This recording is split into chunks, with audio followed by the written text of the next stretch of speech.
WWE 2K24 may look a lot different this year. By the end of this video, you're going to know how different it may look when it comes to mods or any sort of tampering with the game itself. Welcome back to the channel. I'm Jesse from the Pro Wrestling Shoot, and last week we got an interesting patch update when it came to WWE 2K23. WWE 2K rolled out the red carpet for patch 1.21, which didn't really do anything for the game itself, instead of just blocking mods from being uploaded to community creations. Not just community creations, but modding in general from the game has been blocked entirely.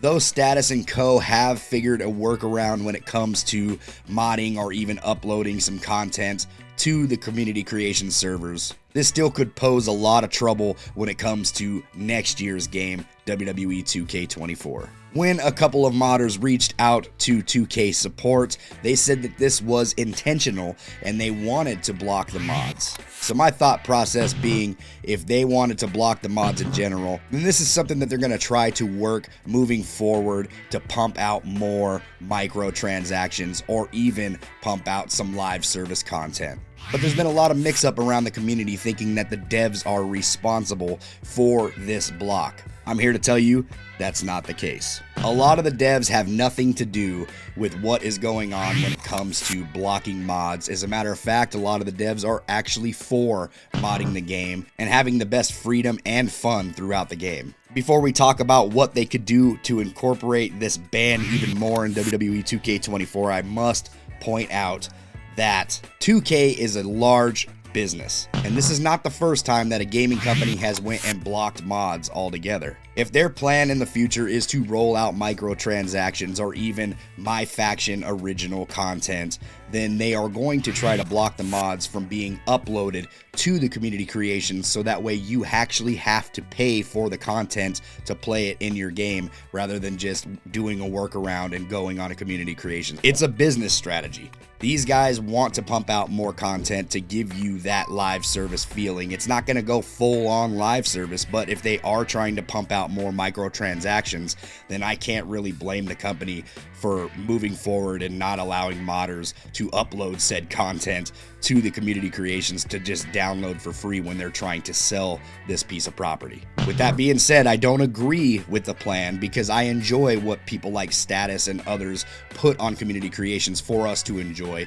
Some of the arenas that are modded, some of the textures that are modded. It's a lot of fun. So I don't agree with the ban for mods because I think it makes the game fresh and it has us playing this game all year long, and it keeps the game alive for many of players in the community. But since patch 1.21 was released and we did get a workaround with Status and others working around the clock to try to figure out how to pump mods back into the game, I could see 2K, if intended to put this block in the first place, go even a step further in WWE 2K24. Lots of games like Call of Duty and Fortnite and Grand Theft Auto have put bans in place to stop mods, glitches, or whatever the case is from tampering in the game, that they even took it steps further by looking for IPs and banning their IP altogether so they can't even reach the server. If there was a ban in place for WWE 2K24, then yes, you could just make new accounts, get new Xboxes, but I remember in Call of Duty Modern Warfare 2 when they were just banning the Xbox altogether. They had 10th prestige lobbies where you can just pop in and get 10th prestige rank,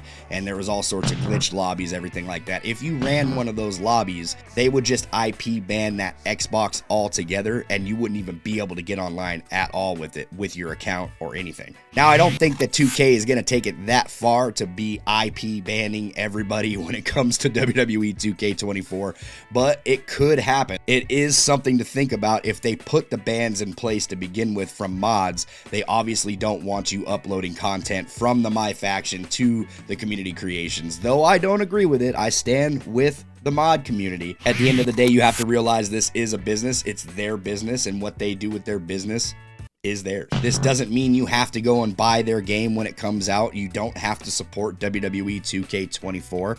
You could just boycott them altogether, sure, but at the end of the day, the community on Twitter is the 1%, and I don't think that 2K is really aiming so much at that community anymore, as we can see But when it comes down to the features that they're trying to release as microtransactions or a live service, this is something that it looks like they are pushing forward with to give people the most up-to-date roster, arenas, whatever the case is for that. Or I could just be wrong and they could just be shoving everything into my faction again. Whatever the case is, if it got as far as to IP banning people, to even IP banning people who downloaded modded content from community creations and the server detects that you downloaded that content, or maybe it pops up a warning saying, hey, if you download this content, this is subject to ban or subject to removal, whatever the case is, they could take these steps forward. This is something that I don't want to see in the community because like I said, I stand with the modding community. I stand with all the community creators when it comes down to it. Though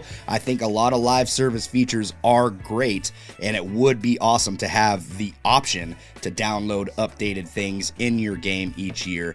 I still think that 2K couldn't keep up with the demand to update as many people into the game as we possibly wanted. Not to mention the community creations keeps that AEW roster alive, they keep the ROH roster, WCW, old WWF legends. They create everything in the game that makes it possible to customize this game any way that you want. Especially when it came to all those wacky arenas in WWE 2K24 that we got. The possibilities really were endless, and for content creators like myself who get on YouTube and make videos, it gave me a lot of options to think about the content I wanted to create. They didn't have promos in Universe Mode. They didn't have any create a story, so I couldn't type out promos or anything. So you've seen a lot of content on YouTube so far when it comes to WWE 2K23 with people just kind of making their promos up, having people stand in the back with highlight reel and just kind of typing out your promo in video edit. It's been a lot of fun, and because of the modding community, they've made this possible with a lot of awesome content throughout this platform. So WWE 2K banning the modding community. Obviously, we have a workaround. We'll see how it goes in WWE 2K24, but like I said, they could take it a step further and just start IP banning consoles, and nobody wants to see that. So I'm hoping that that's not the case, and I don't think 2K is going to take it that route, but just keep it in mind when it comes to WWE 2K24. And once again, you don't have to support the game, so if this is a no-brainer for you and this is the end-all be-all, community creations is the only thing that you buy the game for, you may want to rethink it for WWE 2K24. When it comes to a live service feature for WWE 2K24, I go in a lot of depth in this video right here. See you on the next one. Take it easy.